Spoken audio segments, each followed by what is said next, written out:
रूस के राष्ट्रपति व्लादिमीर पुतिन की तरफ से एक अहम बयान सामने आया है कि वो डोनाल्ड ट्रंप के साथ आगे संभावित बातचीत में युद्ध रोकने के लिए समझौता करने को तैयार हैं। वे यूक्रेन के साथ बिना शर्त बातचीत को भी तैयार हैं, ऐसा भी उनकी तरफ से कहा गया है। और ये भी कि वे ट्रंप से मिलने को भी तैयार हैं, जिनके साथ उनकी कई सालों से कोई बातचीत नहीं हुई है। पुतिन ने ये बात पत्रकारों के सवाल जवाब में कही। उनके साथ जब वो सवाल जवाब कर रहे थे तब उन्होंने ये बातें कही। हालांकि इसी सवाल जवाब में उन्होंने ये भी साफ किया कि 2022 से जब से जंग शुरू हुई है, यानी कि जब से रूस ने यूक्रेन पर हमला किया है, रूस की स्थिति जो है वो मजबूत हुई है। रूस की सेना पीछे नहीं हटेगी, ये भी उनकी तरफ से कहा गया। और मतलब कि जिन इलाकों को रूस ने यूक्रेन से एनेक्स कर लिया है, उसमें कोई रियायत नहीं दी जाएगी, ये पुतिन के बयान से साफ है। और ये भी कि यूक्रेन को नेटो में शामिल होने की अपनी जिद जो है वो छोड़नी होगी। कहने का मतलब ये कि पुतिन बिना शर्त बातचीत की बेशक बात कर रहे हों, लेकिन अपने पुराने रुख पर वो कायम हैं।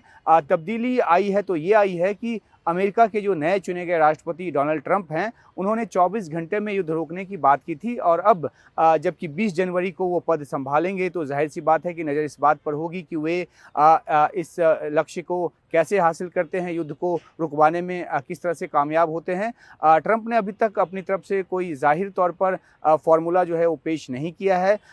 इतना ज़रूर है कि पर्दे के पीछे से जो बातचीत है वो चल रही होगी। पेरिस में जब 7 दिसंबर को फ्रांस के राष्ट्रपति मैक्रों के साथ ट्रंप की मुलाकात यूक्रेन के राष्ट्रपति ज़ेलेंस्की से हुई, तो उसके बाद उन्होंने दोनों पक्षों से तुरंत युद्ध विराम की अपील जो है वो की। और सोमवार को जब पत्रकारों से उन्होंने बात की तो उस समय भी उन्होंने कहा कि वे यूक्रेन और रूस के राष्ट्रपति और उनके प्रतिनिधियों से बात कर 3 साल से जारी युद्ध को ख़त्म करने की अपील करेंगे। उन्होंने बाइडेन प्रशासन द्वारा यूक्रेन को अमेरिकी निर्मित मिसाइलों के इस्तेमाल की इजाज़त दिए जाने की भी आलोचना की। वो पहले से आलोचक रहे हैं जिस तरह से अमेरिका यूक्रेन की मदद करता रहा है। हालांकि ज़ेलेंस्की की कोशिश ये है कि ट्रंप को कीव के पक्ष में लेकर आएँ।